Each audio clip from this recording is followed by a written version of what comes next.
Listen closely.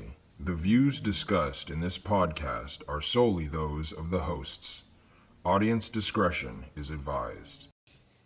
Welcome to an all-new episode of the Winnie Podcast, as always, where I'm breathing too hard into the microphone because I don't have an inhaler. It's allergy season, honestly. Like, that's not even your fault. Sure. Like every podcast, every like news source I was listening to today was like, "Yep, and you might recognize I'm a little bit stuffy because it's allergy season." I'm It's getting crazy. But yeah, welcome to another episode where we're gonna talk about the news that came across my timeline, and I wanted to, discuss and share opinions about. Bet. I'm actually not low energy at all. I'm happy to be here. It's a great day to record. Never let them know your next move. But yeah, it was a long night. Let's just say that. Yeah. But anyway, what's good, bro? How you doing? I'm doing pretty solid. I also had a long night. It was intoxicating. What does that mean? I know what intoxicating I was drunk, means, but I was drunk. The experience was magical. Everybody was off the vibes. I was hanging out with my coworkers because one of them is a DJ, and he had a show that he was doing over in Belltown. So we went over there to see him, and then ran into a couple other people. I don't actually remember at what point we decided to leave. All I know is that they were like closing down the bar, and like nobody else was like had any other plans. And I don't really remember how I got home, but I got home safely.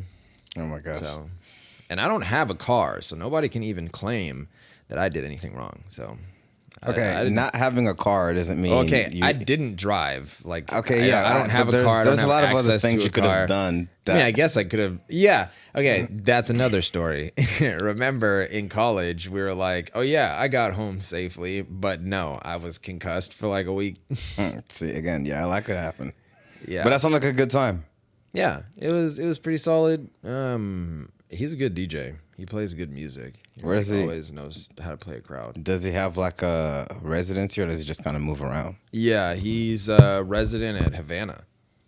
Yeah. Where is that? The like kind of upscale Mexican restaurant, Poquitos, over on Capitol Hill. It's basically we've definitely been there before. You probably just wouldn't recall it as that because it's like the line is always really long in a parking lot behind this like Mexican restaurant. Havana. Yeah. Maybe I have been there. Probably. But Probably. yeah, that's where we were at. What kind of music does he play? That's where we normally are. He'll play like club hits, like you're not your basic like top 40 though. So he has like a really, really good understanding of like music over time. Like he's been doing this for like, I think he told me about 30 years now. He's a lot like DJ. Like DJ could pull up at a wedding for some 63-year-olds and like play something, or like That's when you say that he play a just quinceañera. Like DJ just DJ'd at a wedding. yeah. Yeah. And that's just what he does. But yeah, exactly. Like he could bust out a 90s night. He could run you through an era in 10 minutes and then like bust it out and just do something completely different. Like it was wild. That's lit. That sounds like a good time. Yeah, we went out last night too. We bowled. I won every time. Score though. Nah, honestly, I don't think I won either time. I'm dead. But I also don't remember the score. I just remember it being close, and we'll just leave it at that. But no, it was a good time. I feel like we stopped at a few other places, but the night kind of turned into a blur. Not because I was intoxicated, more because, a lot was happening. A lot was happening. The city was alive. I felt good. We spent the entire day shopping right before that. We're supposed to go to Boba Fest, and more on that later. But yeah, it was a good time. We literally spent all day shopping, eating, driving around. So when it came time to kind of go out, we started the night out with bowling. We stopped at a few places. Again, I really can't even remember now, but I had a good time. It's getting warm again. It was like 70 degrees yesterday during the day. Yeah. And I mean, I had an eventful weekend. I'll share a little bit more than I usually would, because the day before, I spent the day with like a friend, and we like went to a few bars and got drinks, and like ended up doing like dinner, which the place wasn't good. Oh no. You know what I mean? Like I'm just saying, like, you can't charge me $20+ for like shrimp fettuccine if they're like baby shrimp, like salad shrimps. You know what I mean? No. Like, at least give me like I'd take 5 big ones as compared to like a million like tiny little ones that are just, you know what I mean, like the shrimp that comes in like a cup of noodle. Whatever. So we did that because it was like 70 degrees that day. And the next day we got up early and then tried to, do a whole lot more. With that said, it was a good time. Mm-hmm. Yeah. With it being warm again in Seattle, it's really, bro, I bought some shorts. I bought a couple shorts, actually. I'm showing thighs all summer. Hey. Like, it's that time of the year, you know what I mean? So Maybe ankles too? Maybe like an ankle, like, bracelet. Or an anklet. Is that what it's called? Anklet. Yeah. Now, I'm trying to be outside this summer. We already talked about we need a boat. Yeah, we need a boat for sure. So if anybody's trying to, for podcast purposes, allow us to. Sure, it will be podcast content, but I mean, invite me to a boat. Listen, you guys could be handing out ass whippings in the boat, and I'll come on just to be on there. You know what I mean? And That's I do have a friend with a boat. Statement. He's just, that's like, he's kind of far away. Huh? So he's kind of far away, isn't he? Yeah. I mean, I guess not, because low-key, he'll hit me up and be like, yo, you're trying to hang out, and then he'll be here within, like, an hour or two. Fair. You know what I mean? So it's not too bad. So we might have to make moves and go be on a lake, and, what happens in lakes, and... Swim, but not get our dreads wet. Yeah. Somehow. I need to get a cap. Yeah, I needed to figure that out. I was trying to figure that out last summer, after we went to the beach and fell into the ocean. But I don't know. I'm not finding anything that's like feels like it would do exactly what I want it to. Or rather, maybe it's just my like mental perception of it. I'm like, I don't know if it's not gonna look good. No, because I feel like that's what everyone's waiting on. But they're never gonna look good. They're always gonna look awkward and oddly shaped. But luckily, I feel like mine are too long, so I could find something that looks remotely like decent. That's why I didn't take one to Mexico, because I was like, none of these look good enough for me to wear around all these honeys. You know what I mean? Oh my gosh. So, well, man, see, that's what I need somebody to come up with is like a swimming cap that looks exactly like my bonnet. So like just like the nice like fluffy like flattened chef's hat almost. And I want it to just have like the flat band right around the head. That's just, it can be tight as hell. Like, I really don't care, but I just want that. Yeah. Like, if that design could be made waterproof, oh man, you would eat. And honestly, that goes to show there's a lot of niches in the black market that needs to be explored that no one is like, like catering to. Yeah, absolutely. But that's like a whole other conversation. Yeah. Because why do we, like, because there are some things for some people, we're not going to say who, like, just, you don't even have to like put in the full like sentence or word or whatever. You just got to look up like a part of it. And there's like a million options, you know what I mean? But for what we're talking about right now, you look it up and there's like maybe 10. Yeah. And they're all really bad. And the search terms is also like so difficult. Yeah. Because you're like, swimming cap for locks. Mm-hmm. And they're like, swimming cap. And you're like, okay, yes. Like, it's a swimming cap. It's like swimming cap for long hair. And you're like, okay, yes. But like, even, all right, I'm going to just say it. The fairer hair can be flattened. Fairer hair. Can be I don't like flattened. that. I don't like that. It can be. It can, What's fairer about their hair? nothing? I guess it's like it's a color word.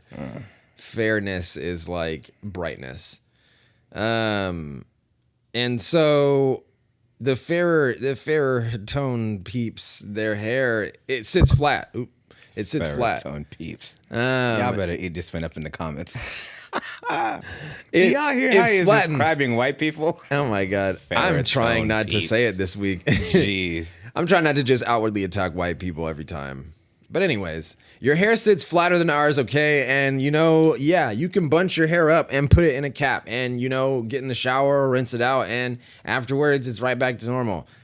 I do that to my hair for like maybe an hour and it hurts. Like my head hurts from having my hair bunched up in weird places. And I can't just go rinse that out. Like I have to go back to the salon. And what if my hair gets tangled while it's up in there? Then we're really in trouble. I mean, I definitely did when I took a couple dips in the ocean in Mexico for sure. And it was like, you just got to dry it immediately afterwards and it's fine. But I'm not going to say. And you have the twist. Didn't you have the twist while you were there too? Yeah. Yeah. But anyway, again, time to be outside. Yeah. Sundress season. I'm not sure if that's a toxic thing to say now, but I feel like women say that too. Yeah.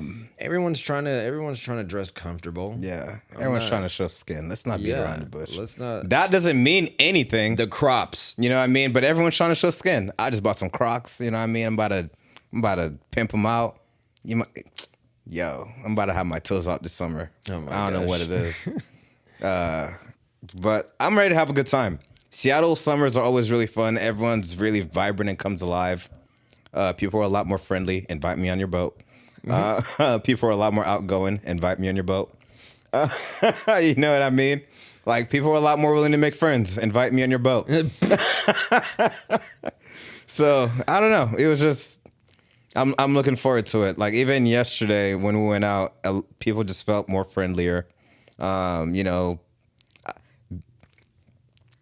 Yes, there's a Seattle freeze, and, wintertime here does suck a lot. But, like, it really does feel like it all goes away the minute it does get a lot warmer. And this past weekend, but 70 degrees? Oh, we're on. It was above 70. I'm not mad about like that. 74. Yeah. Yeah. Bro, I wore a see-through tank top yesterday and some shorts. Hey, I was showing nipples. Hey. I was showing nipples, bro. It was kind of crazy. I see you. Yeah. I gotta find my crop tops. That's the season it is now. Yeah. Yeah, man. And also, what I've been on lately, I'm not gonna lie, my boxer game, bro. As an older man, I feel like you always got to step up your boxer game. Can't be wearing the same drawers you've been wearing for the last 5 years. You know what I mean? Oh my gosh. It's true. Honestly, you can. that's a good tip for the week. Yeah. Replace your drawers. Yeah, replace your drawers as many times as you can. And if you're ever in a store and you see there are deals going on for boxers or briefs or whatever, buy some.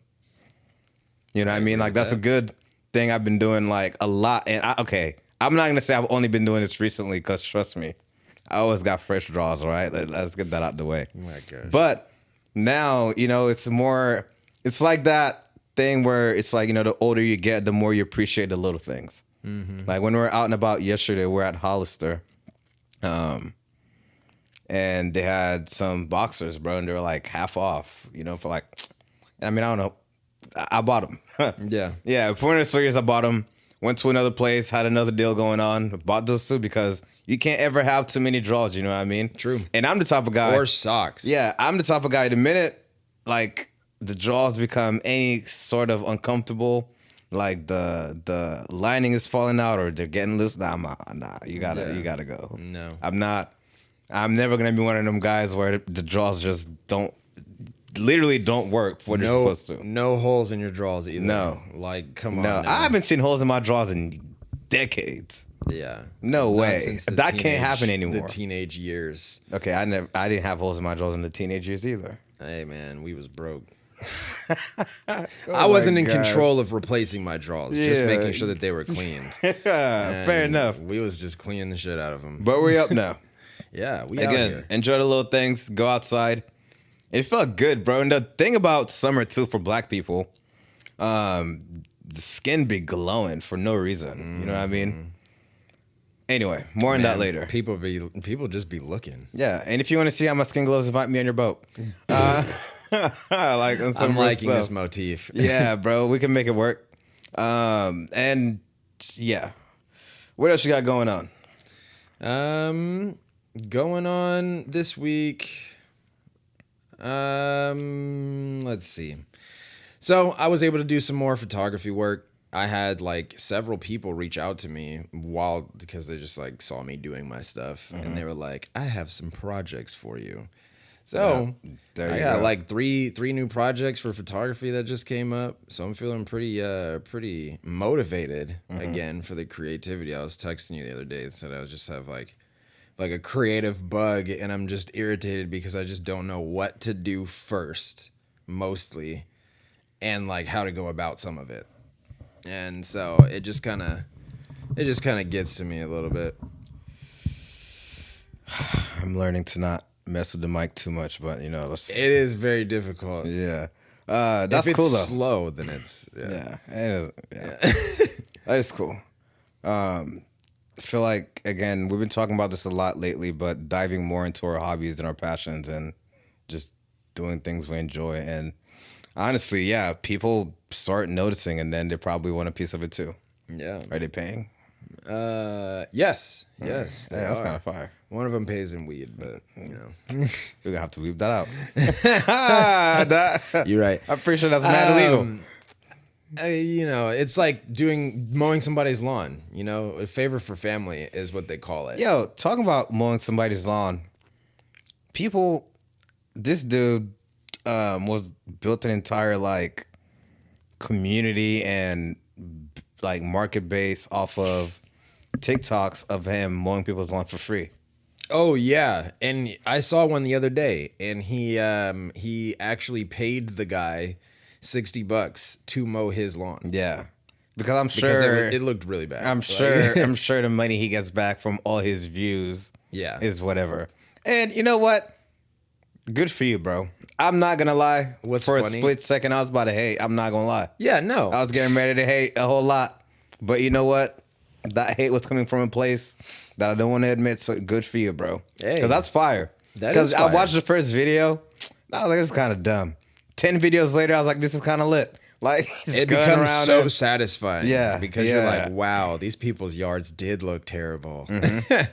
And also, what does that look like for you to see your house on this? You're like, Yeah. oh, bro, my shit looked I terrible. mean, I'm not gonna lie. Some of those earlier videos, especially the people he was helping out, I don't think they're gonna see that. Nah. I was like, look at y'all.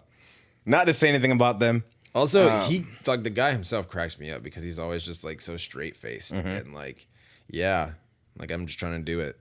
And people me are mow like, your lawn. yeah, and people are like, what is your angle here? And he's like, I don't have an angle. I just like good lawns. Yeah, and let me record it. Um, That's a lot of time and talent. Not Yeah. only is he great at mowing lawns, but he's really good with cameras and yeah, it's like a video one man editing job. and- Like yeah, like what do you? Come on. just me and my like the gorilla thing, the tripod grip thing that I got. That would come in handy for things like that, and that's originally why I got it because I'm trying to do some more things, you know, build personality outside of just this, and you know, kind of keep like a journal for myself, Yeah. made out of all of these videos of me just hanging out. I guess that's fair.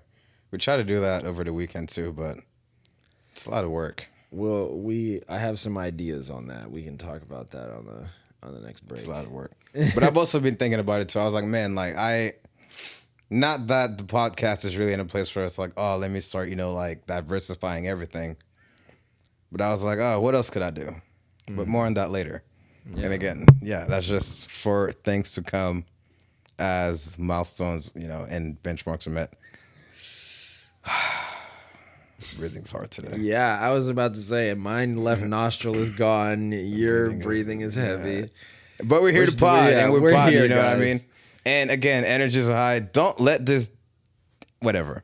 Don't For let those it of you fool watching, it's lit. For those of you listening, it's lit. Last thing on here. Oh, yeah. This reminds us. to get serious for one moment. It's not like too serious. Don't take it too seriously, but take it seriously. Get therapy, man. Like, everybody needs therapy. All right. The reason why, no, go ahead. I'll let you finish.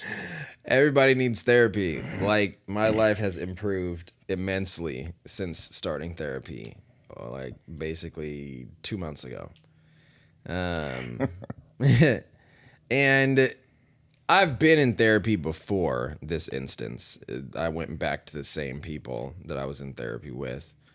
And honestly, it's so nice because my therapist is somebody who's like me and understands my positions on things and like doesn't ever say anything discouraging or like counteractive. So they're doing their job. Yeah, obviously they're doing their job, but I'm trying to say it without being like, yeah, like my shit's crazy and they help. Oh my god. But like my shit's crazy and they help.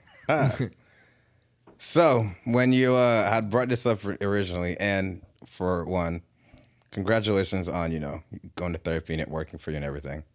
Like, that's not sarcastic at all. No, if anyone I thinks understand. that. But when you put this on here, I do think it's funny because I read a article, and usually when I read stuff, I do like try to see if I can never catch it if it happens in my real life, But they were talking about how like when people tell you to go to therapy, that's also a really shitty thing to say to anyone. Like, as a regular person, you should never be telling other people like that they need help. Yeah, like, oh, you should go to. I mean, no. Yeah. So the situation we're using is like when it happens a lot when people are dating, right? Like, so one person, they'll have an issue with the other person, which might not necessarily be like Their something issue. Something that person needs to go to therapy for. Yeah. But the partner might feel that way. Yeah. You know what I mean? Yeah. So like, if they ever argue around that subject, the first thing the partner will be like is, this is why you should go to therapy, because you got some stuff to figure out. That's fair. And they broke it down just how like, especially like recently, because therapy is becoming a lot more normalized and there's a lot less stigma around it. People are really quick to do like, like the whole, like, people are really quick to be like, oh, you need to go to therapy. Yeah. Like, people are really quick to be like, oh, what? Like, this is what you're dealing with? Like, like self-diagnose and like diagnosing people over TikTok videos and doing all that. So the article was really interesting because, again, it just was like now, yes, people are a lot more open to getting help, but a lot of people around them were like, now, oh yeah, like, what? You didn't drink enough water? Maybe therapy would help, and and stuff like that. So I thought it was funny that you brought this up, because again, the article came back in mind, and I did go down a rabbit hole on TikTok of like watching these people who like try to tell you like the signs to watch for that therapists can help, or signs to watch for that you're depressed and this and this and that, and like. You look into this background of these people. Some of them like just graduated high school. Like, what do you know about? Like, how could you know what I mean? Yeah, and I stuff like understand. that. But I've also gone to therapy, and I also think it works. I also think it does have a lot of benefits, and you should find the right one for you. Because I think I went through like 3 or 4 before I found one that I was like, okay, I can actually talk to. Yeah. First time I tried to go to therapy and do all that, the guy was like, doesn't really sound like you have any problems. I'm not really sure why you're here.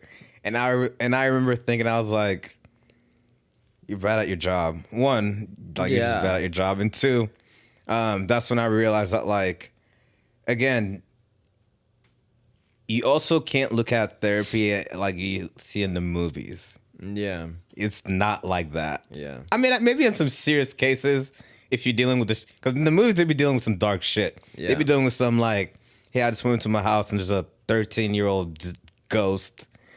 I need help. Yeah. But in real life, like, that's not really how it is at all. And that's when I was like, okay, like, I can't come here expecting this guy to, or person or whoever to like break me down and You know what I mean? Like Yeah. like they do in the movies. It's a lot more of a draining conversation and everything else like that. But you got to find a person that makes it work for you. Yeah. But what do you think? Who was the last person you told they needed to go to therapy? So here's the thing. I have a very specific stance on telling people to go to therapy or not. I don't normally tell people to go to therapy as a reaction to anything. So, like, I just feel that everyone I should probably have rephrased this topic as build safe spaces for yourself. Yeah. Because it doesn't necessarily have to be therapy. That's just where my safest space happens to be. Yeah. And so it's important to build a safe space for yourself, or if you can't build it, then to have somebody to help you manage it. So you're saying therapy doesn't necessarily have to be you sitting down with somebody with a notebook and a pencil? No, it doesn't actually. Because I agree with that 100%. It's a lot like meditation, right? Like meditation doesn't necessarily have to be you sitting in a specific formation and like staring at a like emptiness between 2 points and like all this stuff. But like you can go for a walk, and that's meditation. Like, in whatever method that you choose to meditate on life is your method of meditation. Like, there's an entire segment of meditative science about movement meditation. That's what yoga is like founded on. And so, yeah, like, it doesn't necessarily have to be talking to somebody. You should definitely have someone to talk to, whether it's your friends, whether it's a professional. Like, definitely talk to somebody. But it doesn't have to be, like you said, like movie therapy. I don't know why I just did that. It was nice. Hey, no, I agree. And again, that's something that people, again, just be mindful of. Don't just be telling people to go to therapy, because let that person, and I do think you should address whatever issue you have. I'm not going to call them issues. Yeah. You should address whatever you got going on. Yeah. Always. And here's another thing is that, like, telling people to go to therapy in an aggressive manner like that is more than likely going to keep them away from it. Yeah. Yeah, because that's... And not only that, it's probably rooted... Here I am, like, starting to psychologize on it. It's probably rooted in another problem. Like, you can't... Stop projecting. Yeah, no. Oh, man. That's another topic. Because my friend and I were also talking about, like, projection and how that's, like, ended some friendships over, the years and stuff. But like you said, that's another topic. Because with that, it's a first commercial break. Yeah. I was, what? We're going to talk about it. Yeah. We already went over that. We'll see you in a little bit. All right. It's lit.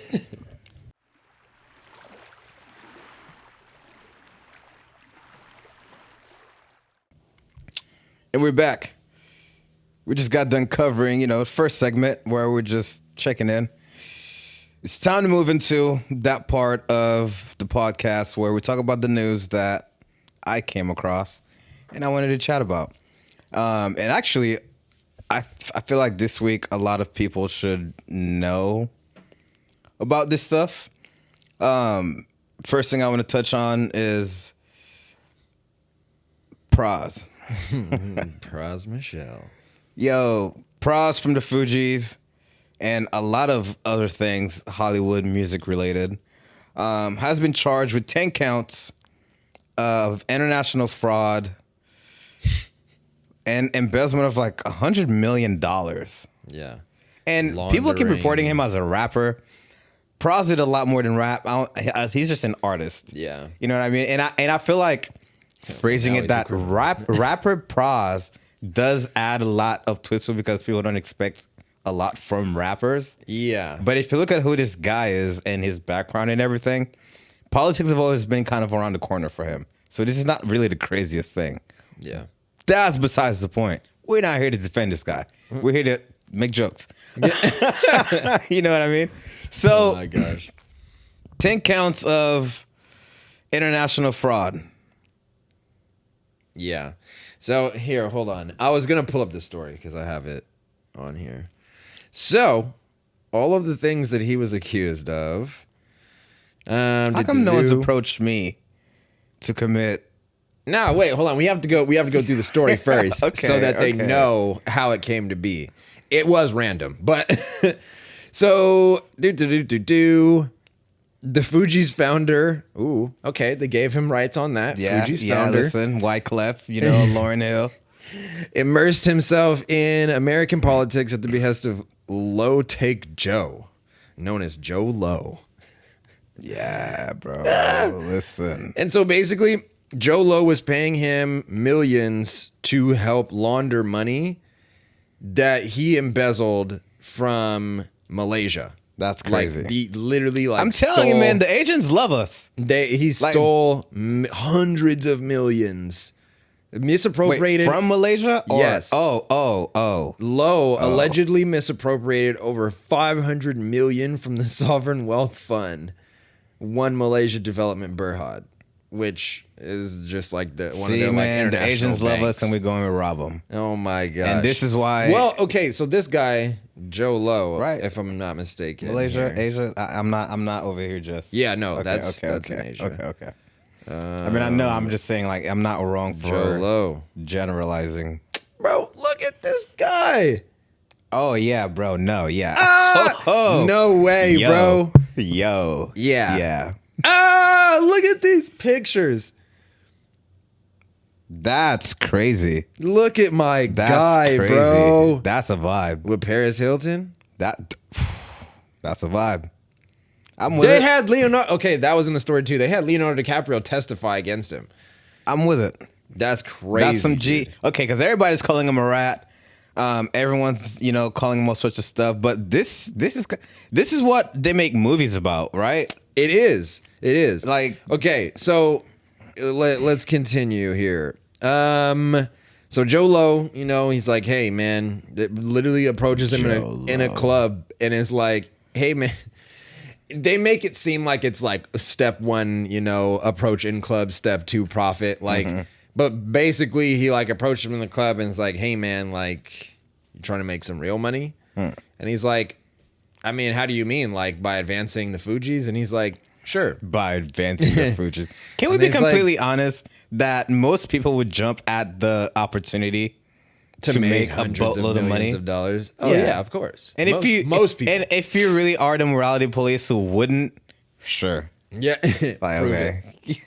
Prove it. I'll have Mr. Beast call you tomorrow. Yeah. But then, so what he does with the money is he's like, you gotta launder it for me.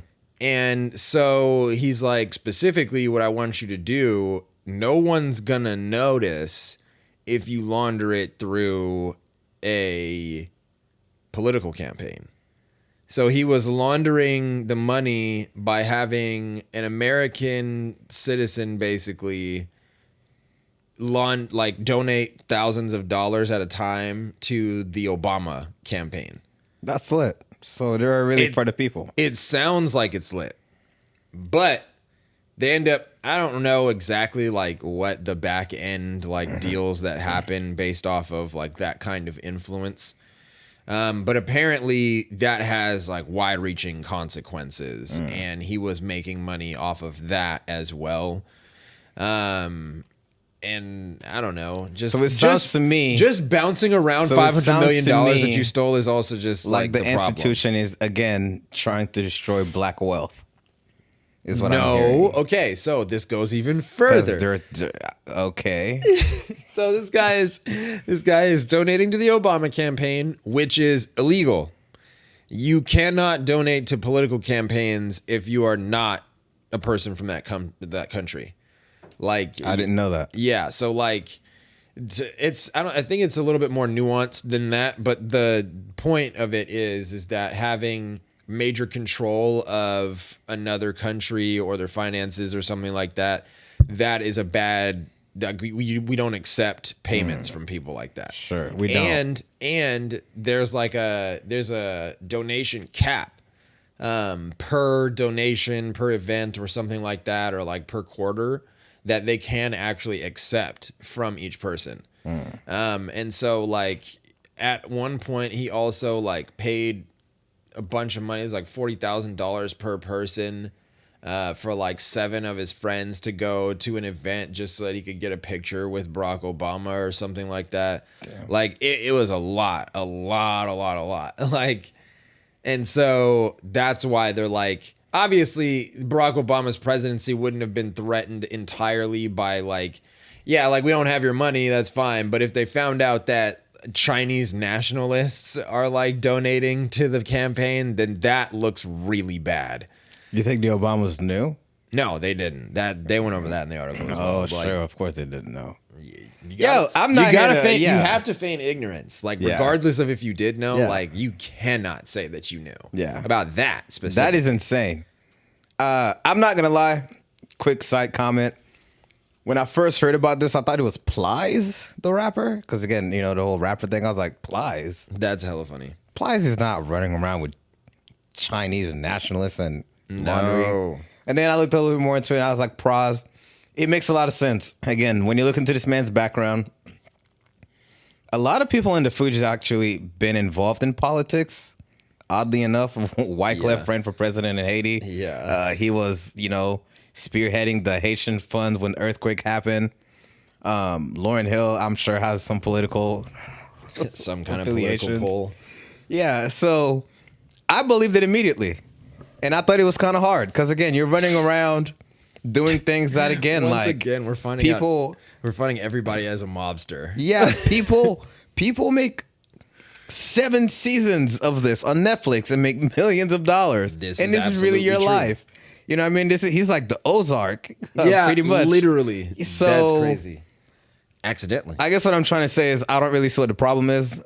He sounds like a up-and-coming wealthy black man in America trying to make it like most people try to make it.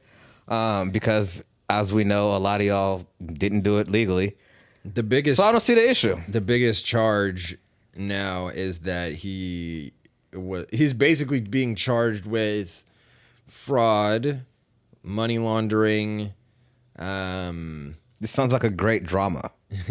It was fraud, money laundering, and I know that like one of the other big ones was being an unregistered agent of the Chinese government. So basically, he became a spy. Like that's what he was. That's mad lit. Yeah. You think he had the phone where like they call him to go dial 9? He dials 9. All right, here's your next mission. This is insane. I want to know.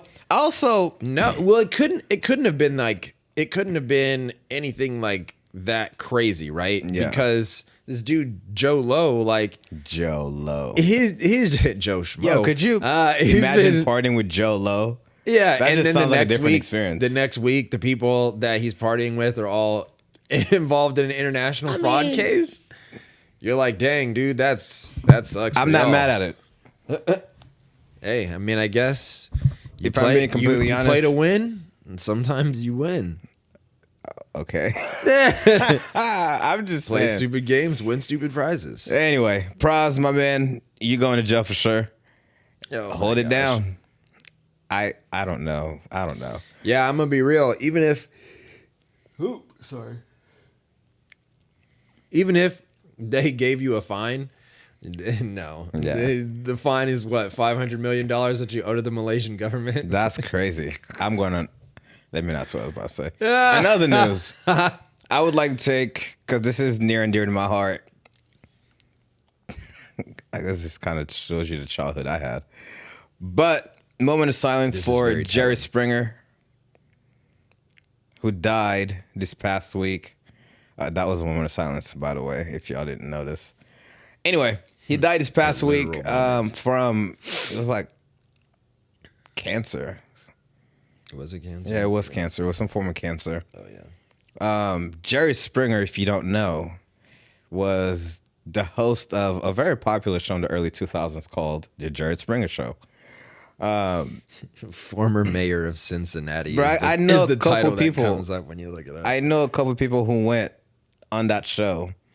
And obviously years into it, find out it was scripted. A lot of those people were actors, or small time creators and also the list goes on.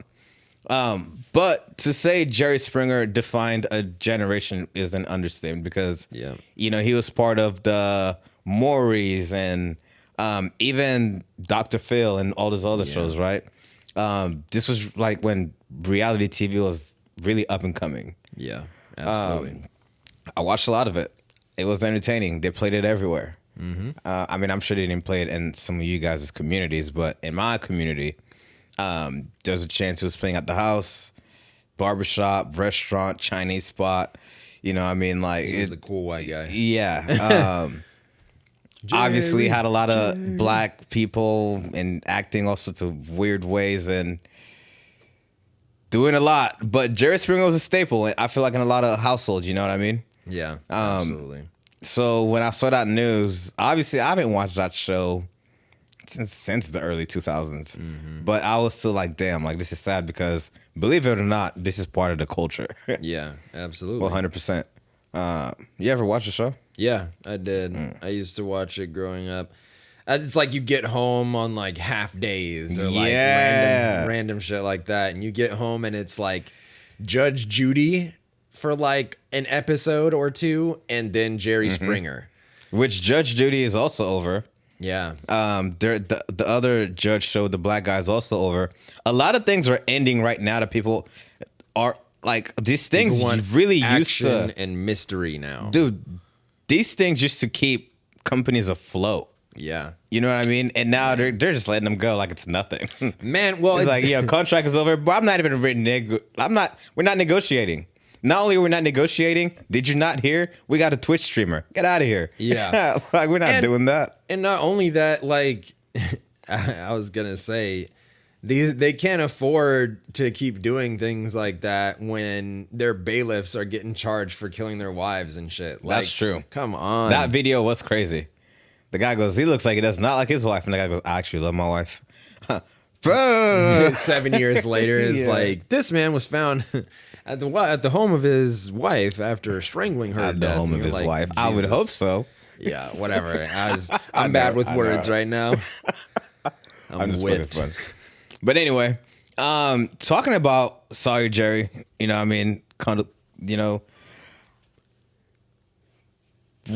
do you say to families and condolences? Yeah, my condolences to your friends and family during this tough period. I couldn't imagine.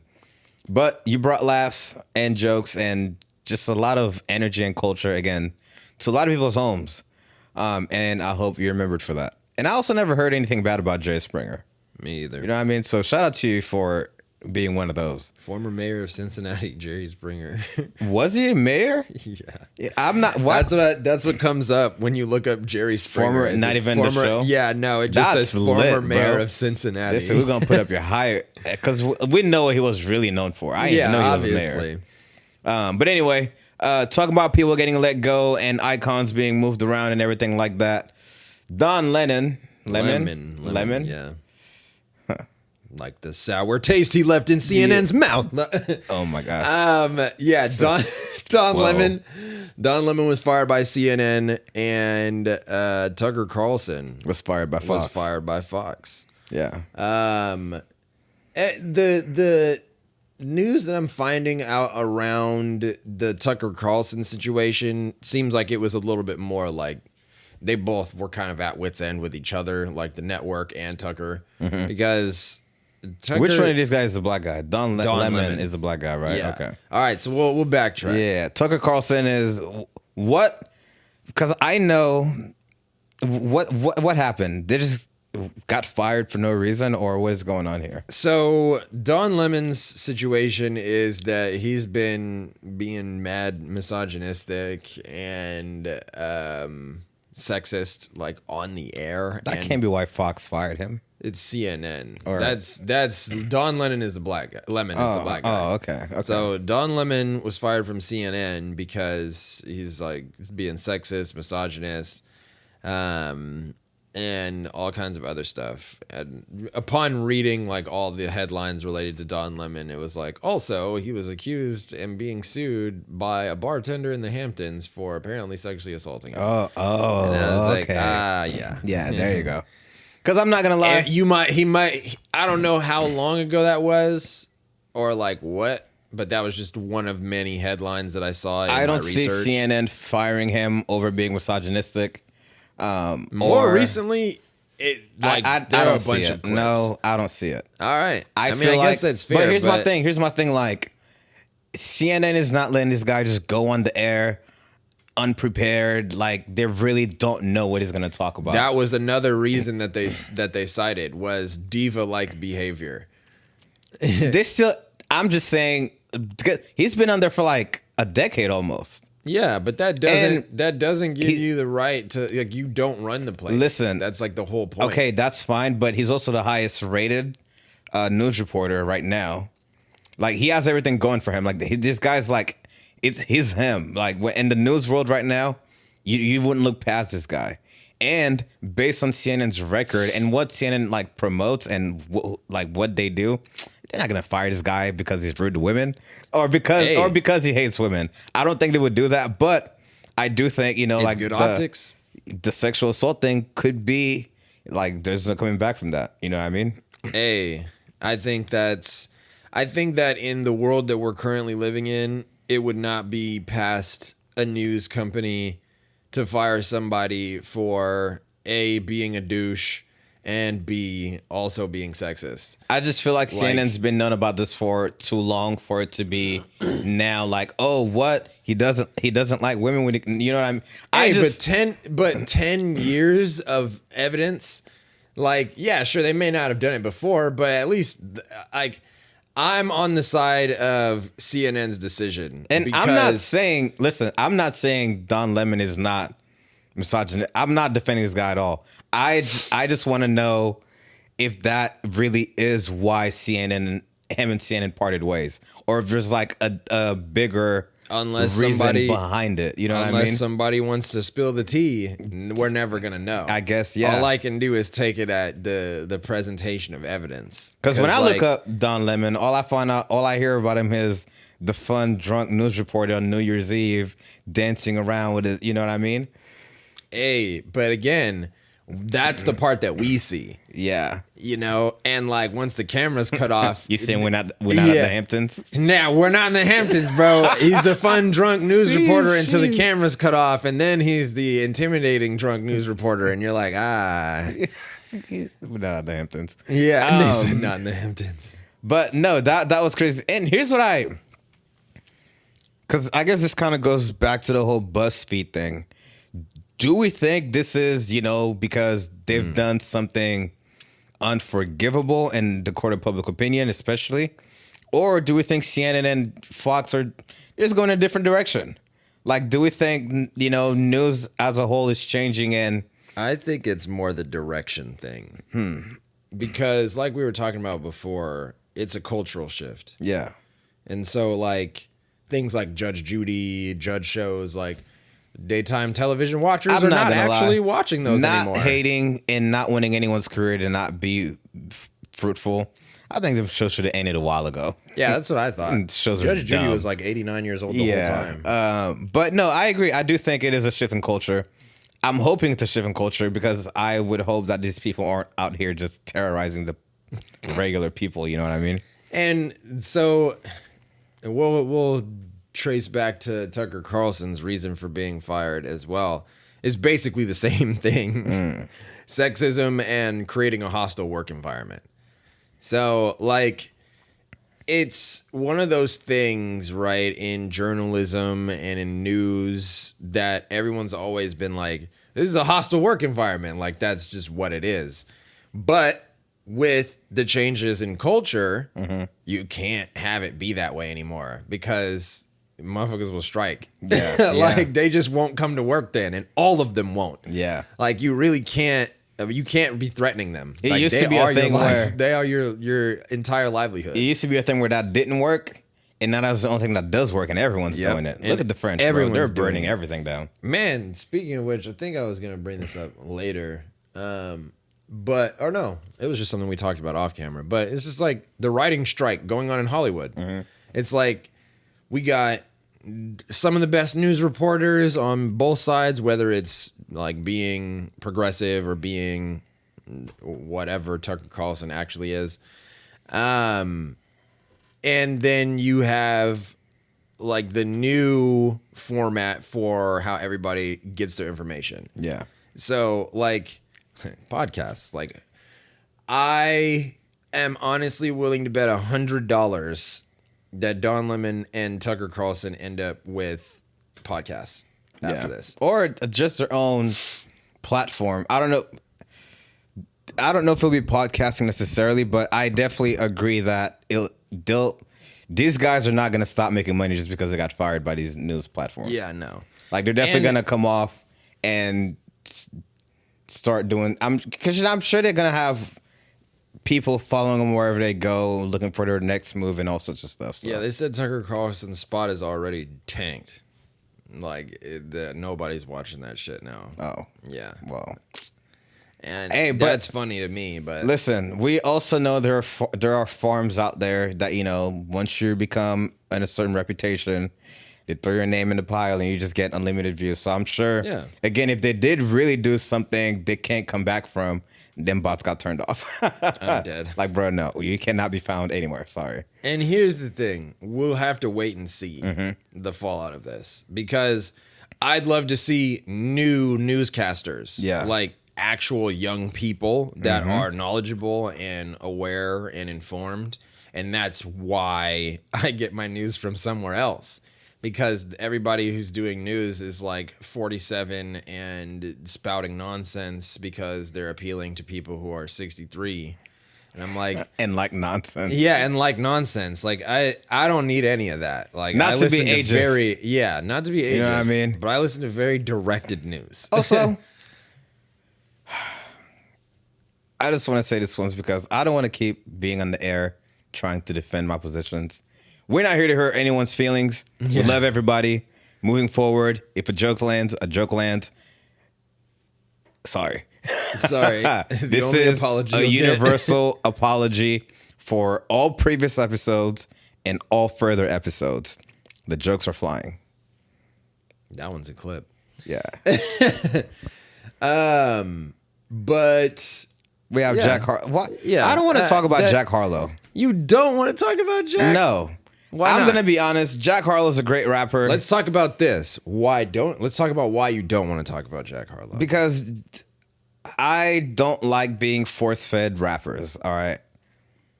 But we've talked about Ice Spice a bunch of times, and we were definitely force-fed that one. Well, look at how that turned out. I think Jack Harlow's talented, unless he has a whole bunch of writers. I think Jack Harlow's easily marketable. I think Jack Harlow has made hits, and I'm sure his next album will be great because he just announced new music. But ultimately, he's in the new White Man Can't Jump movie. I've watched interviews of him. Something about him just does not stick for me. You know what I mean? Yeah. And I think we talked about this a while ago. It's not the music. Yeah. The music is great. I like his music, the songs I've heard. But I guess I'm always kind of weary about white rappers. Yeah. Yeah, I agree. I think we talked about this, not like wholeheartedly agree, but I understand where you're coming from. And I think we talked about this before, that like Jack Harlow is like too marketable. Yeah. Like, for whatever reason, he does look like he could be Drake's son. And he does look like... Well, he looks just like Drake's son. Yeah, literally. Like, he does look like Drake's son. Ice Spice. Drake is how you're having kids. Secret kids. They're just cloning him. But no, for real, I think that he's like too marketable. Yeah. Like you're saying, he's kind of being forced down your throats. And it's not that I'm mad at him for dropping new music. He's an artist. That's what he should do. I'm not mad at him for getting a movie deal. However, I'm kind of interested as to the decision behind that casting move, as opposed to selecting actors. Again, culture shifting. They don't want actors. Yeah. They want people who have 100 million followers on TikTok. That's going to draw at least 5 million people to go watch the movie. Yeah, because people aren't watching the movies for the content anymore. No, they want to see their favorite characters on screen. Which, again, no hate on Jack Harlow and his artistry and everything. It's just the comment of him being the greatest white rapper since Eminem. I dislike that a lot for two reasons. One, because I don't think is wrong, because we really have not had a great white rapper since Eminem. But you're like, who have we actually had? Yes, that's Yeah. the other part. I'm like, what was your competition? Yeah. Riff Raff? Like, no. MGK. No. Because MGK tried it and then he went straight Wolf. back to the Yellow Wolf. For like 2 minutes. Yeah, not long enough of a career. Again, we're not counting underground, so because Eminem that's fair, had too. a very like public career and digital career too. Yeah. He's still making music. So we're talking about relevancy and like actually popular artists. Who are you competing with? So you can't, like, I guess, yes, that's still a true claim, but to what degree? Because who are you competing with? Yeah. It's not like But it's Lil Wayne, like- I'm the greatest rapper alive, but then there's still Jay-Z and like a list of other great rappers. It's just you. Yeah. Unless I'm wrong. I mean, I'm sure there's a bunch of white rappers, but again, Lil Pump was a clown. not notably enough. And Lil Pump is not white entirely. What? So, Okay. What yeah, is he? He was like Hispanic and black. No. Yeah, you can look We're it not. up. No, you look it up. We're not doing that. Lil Pump. And my gosh. that era of music was nasty. And I'm glad a lot of those people's career are over. Not because I don't want to see them prosper, but because His parents are from Colombia. So he's Colombian. okay, so he's white. He's Hispanic. Okay, he's Hispanic. He's like South American Hispanic.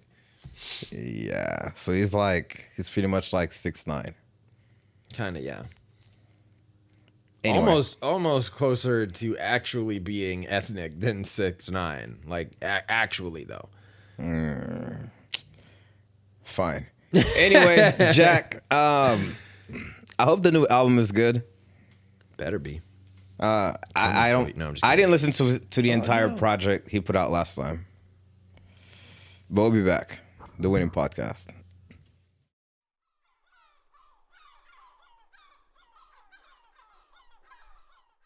We're back Lit. again. Okay. Oh. No more Jack Harlow conversation. Sorry. That ended abruptly. So, no more. We're wrapping it up here.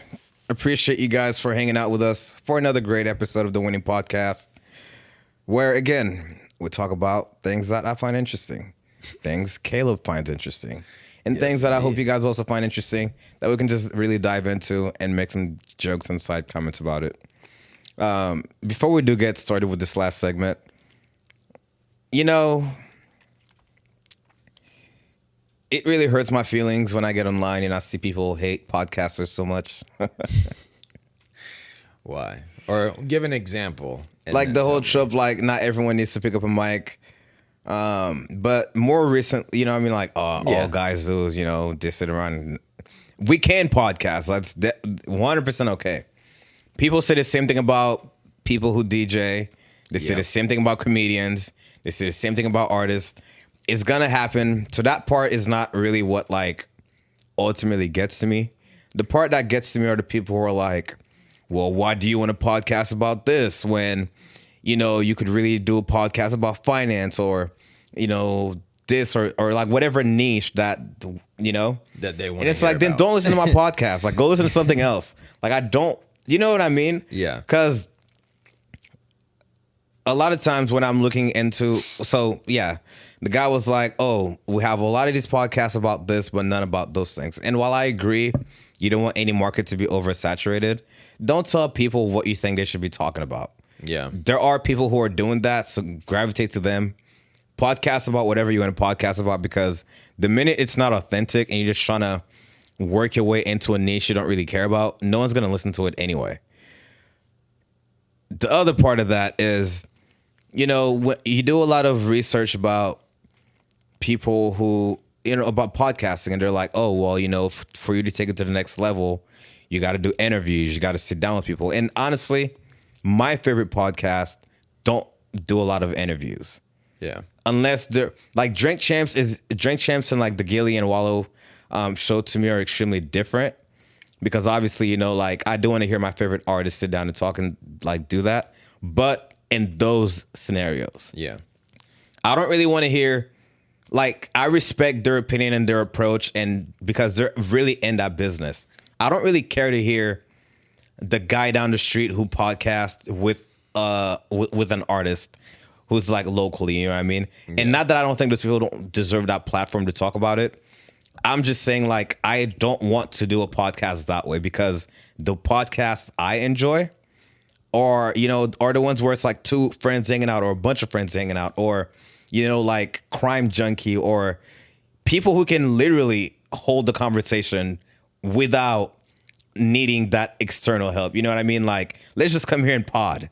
Like Joe Budden, bro. I love their podcast because, again, 4 or 5 of them just show up, sit down, just let it go. Yeah. And to me, that takes a whole different skill than bringing somebody in and I'm going to ask you about boom, boom, boom, because, again, that's who you are, because you're an artist. I'm going to ask you about music. I'm going to ask you about what's your next plan, what's your you know what I mean? Like, you already know that.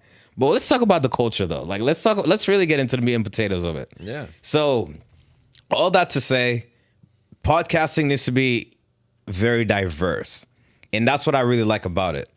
Like, if people want to come on and just talk, they should be able to do that. If you want to do interviews, you should be able to do that.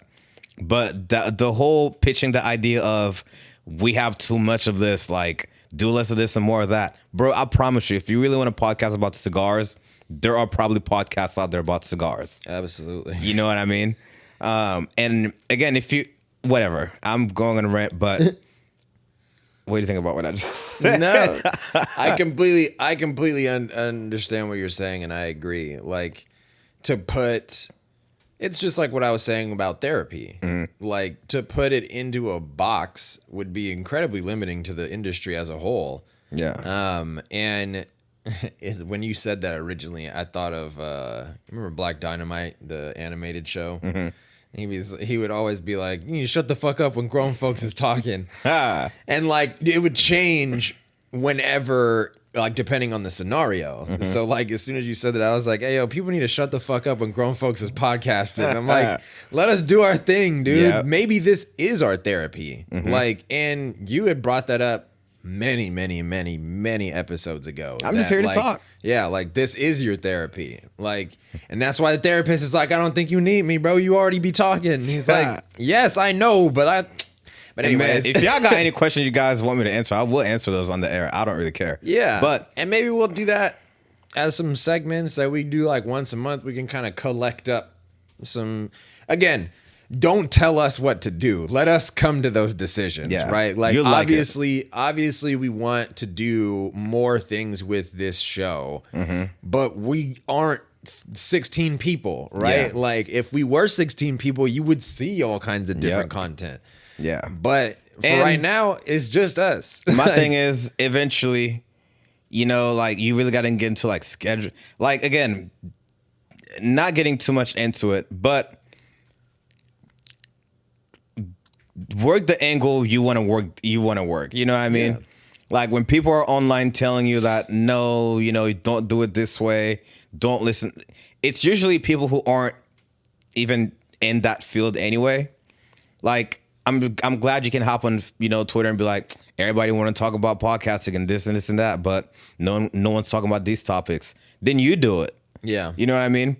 But for the people who are, because the number one rule of content creating is to create content. Yeah, absolutely. You know what I mean? The minute you make it too hard for yourself to create that content, it's over with. Mm-hmm. You know, so don't add too many steps. Don't. I decided that I wanted to focus more on audio quality and, you know, the video aspect. Then I'm not going to start smoking cigars to tell you niggas about it. What? Yeah. What do I look like? You know, I'm not going to start drinking to tell y'all about it. It's so funny because, like, what's hilarious is one of the top responses I feel like whenever we say that we do a podcast is people being like, "Well, you guys should interview people." Yeah. And honestly, I'll tell you guys right here, right now, we've done it several times. Yeah. And it does not go like you think it does. And I've been doing this long enough that I'm tired of sitting down with people with no real personality. Everyone's bubbly off camera, off the mic. You put a camera and a microphone in most people's hands, that personality is... They get clammy. It's washed away. Like it's non-existent. And obviously, I do think you're a whole different breed when you can sit in front of a camera and talk, and you know whatever you might mess up on, everybody else already heard it. It's too late.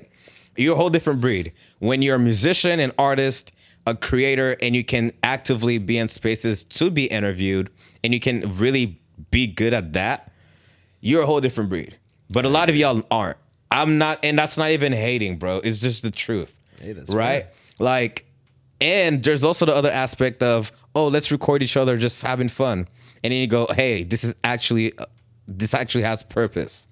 The minute there's purpose, a lot of people just don't even know how to react. So, yeah. Also, vlogging is difficult too, because how the hell are we supposed to record it when all of us are having fun? Exactly. Come on. Yeah. Like last night, we're drunk. Everybody was drunk, okay? How the hell are we supposed to record that? Listen. That's why I said we should get GoPros and just strap them to ourselves when we go out. But all I'm saying is create the content you're really passionate about. Invest in what you actually want to invest about, because this brings us to our next topic, the women's sports bar in Portland. Yeah. This is a segment where we try to focus more on Seattle, but honestly, this is relevant too because I'll tie it back. So this person in in Portland, they opened a sports bar called Sports Bra. Yeah. And pretty much it exclusively only plays women's sports. You know, all sorts of sports. So because the issue she had was she's really into sports and she likes going to sports bars, but they'll never play in women's sports, and she's always having to fight tooth and nail to watch it, right? So they invested their life savings, around 50 grand, that they were able to, you know, I think half of that was theirs and the rest was like family and friend donations, because every bank and loan agency she went to, they're like, no, that's a dumb idea. Literally, they're like, not only are new businesses, you know, prone to failing, yours will most likely. So she had to really do it on her own. And, you know, she stuck it through. And she just profited, I think, like $1 million. Yeah, it was $1 million in 8 months. Yeah, because it's a hit, right? Like everyone always assumes there's not a market for women who want to watch sports or people who have an interest in watching women's sports. Yeah. Because the bar itself is not women exclusive. Yeah, like anybody can go. It's just if you want to watch, you know, the women's game, like the women's soccer game, the women's basketball game, you can definitely go there to watch it. Because nowhere else is showing that. You know what I mean? And, you know, the articles are talking about lines around the block, famous people going there, famous like basketball managers going, and all sorts of other stuff. Because, again, there's a real niche for it. Yeah. Obviously, we just talked about how don't niche down, but this is different than what we're saying, because she didn't go to the approach of, oh, we're going to play all sports and women's sports. No, she just said, no, this is what I want to do, and this is what I'm going to do. So again, double down what you really want to do. It will work. Don't try to do anything you really cannot sustain. But so she does this in Portland. And if you're gonna pick a niche that does work. Yeah, like for you. Like it doesn't have to be at the behest of the public or like common opinion. No, because a lot of time the people who are telling you these things, like very early on, they're not even listening. Anyway, so she does this in Portland, catches wind in other cities, and now Seattle is one of those cities that's reached out to her like, yo, we want to do something similar here in Seattle. How do we go about doing that? Well, and that's amazing. I think there might already be one. You know what I mean? That's pretty awesome. Or at least like, you know, they want to partner or work together and do stuff like that. I think that's pretty great. because this really goes to show all you really need, bro, is for one person to believe in your idea. Like, you don't need millions and millions of people, and you definitely don't need big institutions and all that type of stuff. What you really need is to have a really good idea that other people really do believe in. Because if this really becomes like a chain all across the country, bro, this lady is set. Oh, yep. Washington opened theirs last winter. Yeah, see? So it was like, yep, December 10th. It's going to become a thing. It's going to become a thing. No free clout, so I'm sorry, I can't give out the name yet. Yeah, no, But it's whatever. we will go there. Yeah, and once I'll go we check it there- out 100%. Yeah, once we go there, we'll give you. I've been trying to become more of. I've been trying to get more into the Seattle sports scene, mainly like baseball and soccer. I'm not a footballs guy. I can admit that. You know what I mean? I'm not a. I'll go to the American games and I'll football. watch it. You know what I mean? I'll go to the games and I'll hang out with the friends and do all that. But I'm not really a American football guy. I also have always just been like vehemently opposed to the pricing of football tickets. Yeah.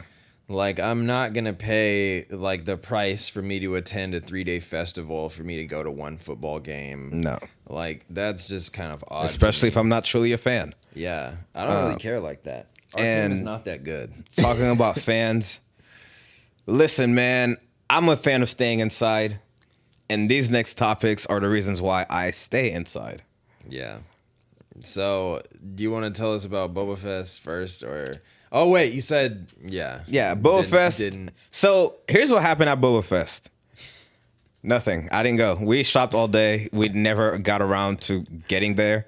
Yeah, getting Anyway, district from watch a over here is recap on different. TikTok. Don't come here for that. Yeah. Maybe next year. So a while back, I was in an Uber, and the driver was telling me about how Seattle actually has a very high, Crime like rate. crime rate when it comes to like shootings and everything. Violent crimes is what they say. And when she said it, I was like, "Girl, you probably." You're Anyway, like, what news source? I was like, yeah, like, what are you talking about? There's no crimes happening in Seattle. But ever since she said that, you know, as most things happen, once you hear it, you can't not see it. Mm-hmm. There's been a lot of shootings in Seattle. Yeah. Because again, we're out and about last night. Realistically, we're close to where this happened. Yeah. Okay. Yes. When I think about it like that, yeah, we were super Extremely close to where it happened. I live like 2 blocks away. Yeah, that's close. Yeah. That's close. We're kicking it, partying. Even bro, we're in yeah. We're not gonna disclose, but yeah, we're fairly close. And we're walking outside and stuff, and you know, we had parked the car and wandered off. So if that would have happened any closer, Yeah. things would have really popped off. Could have been a stray. Obviously, people died in this shooting. Other people were injured. Prayers and prayers to everybody involved. I hope everyone's family is okay and able to deal with this. I hope the person who did this was caught and everything. But this is why I stay inside. I'm telling you, bro, it's a crazy world out there. Because why is this happening at a park? The quote that I saw in the article was like, a couple people go out, like literally it's like said a couple people go outside to have a good time, and then this happens. Yeah. And I'm like, man, that in and of itself is just such a wild quote. It's scary. Because, yeah, we are just trying to go outside. Mm-hmm. We just told you at the beginning of this episode to go outside. And now I'm like, be careful, though, while you're outside, because they shooting out here for some reason. And there's another shooting that happened somewhere in the nation. Texas. And they can't find the guy. Yep. Now he shot 5 people in Texas, and then they said there was I think it was another 5 people got shot in Cleveland, and they think it might be the same guy. And yeah, it's now we're not catching them. Let's not go too much into that. Anyway, somebody's got to do a job. The part about this that people were also really shocked about, because they're like, wow, what shootings in Seattle? It's so progressive. How many more times do I have to tell you guys, Washington is not a progressive state? Yeah. Like, please stop thinking Washington is a progressive state, because That's while the bubble of Seattle itself might pass progressive laws that they're always actively fighting to repeal, by the way. You know what I mean? This is true. The state and Seattle, really, they're not progressive. You go on the other side of the freaking mountains right here, bro. Like, everyone's farmer, conservative, small town. Bro, even if you go to Chelan, Yeah. like going to Chelan and just like I wholeheartedly feel like everybody in Chelan hates everyone that visits. I'm telling you. And they especially hate black people, because the last time I was there, I had to stop in a weird offhand like gas station because I don't know what was going on. It's like my phone charger had broke and I couldn't keep up with the directions. And I walk up in there and just everybody is looking at me weird. Yeah. And now, mind you, like, these people aren't white either. Like, they're not just white people out there. Like, we got all ethnicities just over there, country as fuck, and haters. That's why like, I didn't say racist. Because, because people are like, oh, like just whites hating on it. No. Washington overall is not progressive. It's weird. It is odd because we all try to act like we really, really are, but we're not. No. We're not. And obviously, for people of, black people, I don't like using people of color to describe black people. We're black people. Yeah. You know what I mean? Because I do feel like sometimes when you say people of color, we kind of get lost in the sauce. And I don't really want us to kind of get lost in the mix of all the color. Yeah. No, we're the black people. We've been here. We're kicking it. Because of the communities we grow up in, a lot of time we can kind of fall under that false pretense that it is a progressive place, right? Because we are raised around, but what we don't realize is we're kind of raised around the poor whites. And yeah. I also consider those poor whites everybody making $200K and under. Those are still the poor whites. You would not believe it. Yeah. You know what I mean? Yeah. Because obviously for a lot of black people here in Washington, we were poor around white people. Yeah. So that's very different. So we grew up with a lot more privilege than other places that they're very segregated. Mm-hmm. Even if it seems like they're blended together, they're still very segregated based on opportunities and jobs and earnings and everything. So when you really look at it, bro, and how people in Washington move, like you said, there are some towns you pull up in and everybody's just staring. Yeah. And it's like, that shit is scary. Actually, even over the weekend, we went to go eat somewhere. And what you quickly realize as a black person is a lot of these white kids are not exposed to any culture that's outside of their own. This white kid could not stop staring at me. And I was the only black person there. Bro, they could not stop staring. They would walk by me and just stare. Like to the bathroom, running around. They could not stop staring. So I told the person I was with, I was like, yo, what's really funny? That unless you're, a black person and you've been in these situations, you never realize when young kids, I've never seen a black person before. Yeah. You know what I mean? Yeah. And again, living in Washington, they might be like, oh, you're crazy. It's progressive here. There are black people all over the place and all sorts of ethnicities. Realistically, in Washington, the black population is 3%. Yeah. Look it up. It's true. It's like 3.4 to like 5%. There's not a lot of us. So I'm pretty sure I really was the first black kid that kid really has seen. Or that black man this kid really has seen. And they like paused and thought about it. And they started laughing too because I go, you're hella right. Like, this kid is, still eating like apple pudding and shit. Yeah. Like, he's not grown enough to probably have been in many situations.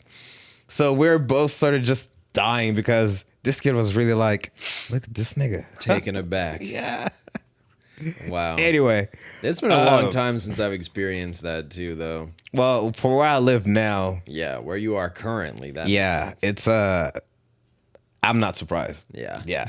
Because, it was one of those things like everyone here, during the demographic where they're very settled. So it's a lot of high-end cars and old people.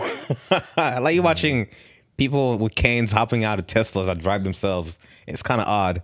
And then, like younger families and super white kids. It's kind of odd. But anyway, all this to tie it back to, there was a shooting in Carl Anderson Park, and it was kind of crazy. God damn.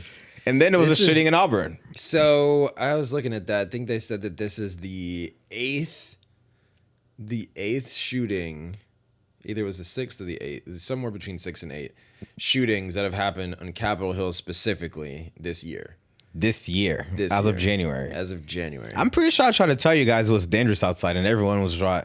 Everyone tried to tell me I was being crazy about it, but I'm like, bro, no. The thing is, like, yes, you yourself are not a danger to the public, or do you think you would be in a situation where you're in danger in public? We were just at Carl Anderson Park the other day. There was a farmer's market literally on the other side of that. And this is not me saying I don't go outside. No one loves being outside more than me. Yeah. You know what I mean? But it's scary. Yeah. I'm not doing that. Yeah, damn, man. Now I'm out here just too scared in thought. Capitol that alone. shit is close. I was just telling my grandfather, my grand uncle be walking out there by himself. He has his cane though, so hopefully you don't get into too much trouble. Okay. He's like 89. That is But crazy. I'm like, man, I might have to be your bodyguard out but here. see, in the if streets bullets are now. flying off, he can't just run off. You That's know what I mean? I'm saying.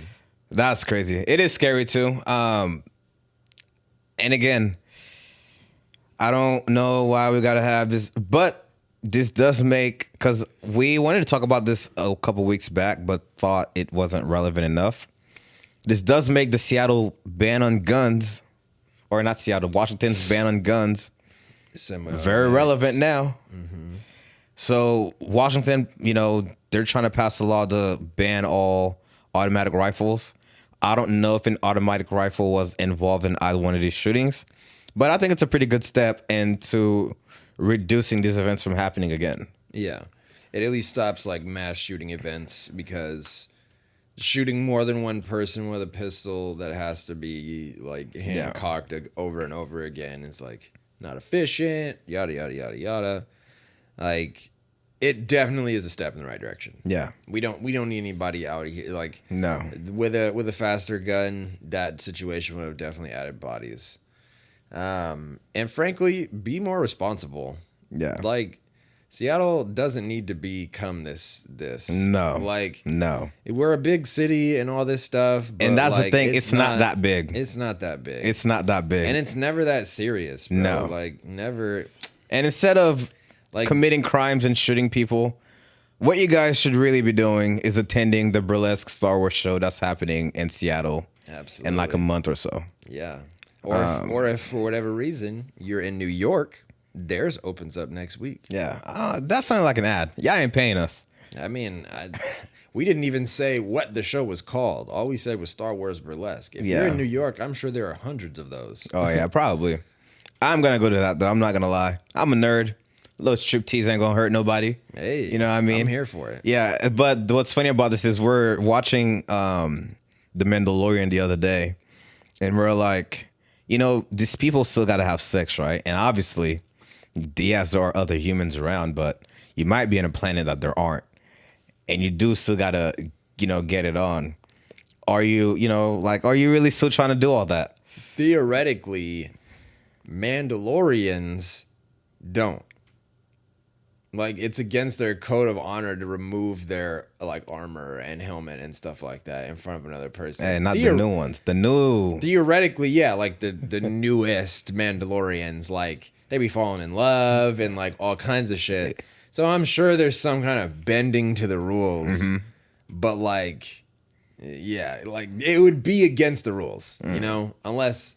I don't know. Is there like a Mandalorian fucking marriage ceremony, and you gotta wait? Know. You gotta wait until you're married, and then you can take off everything except the helmet.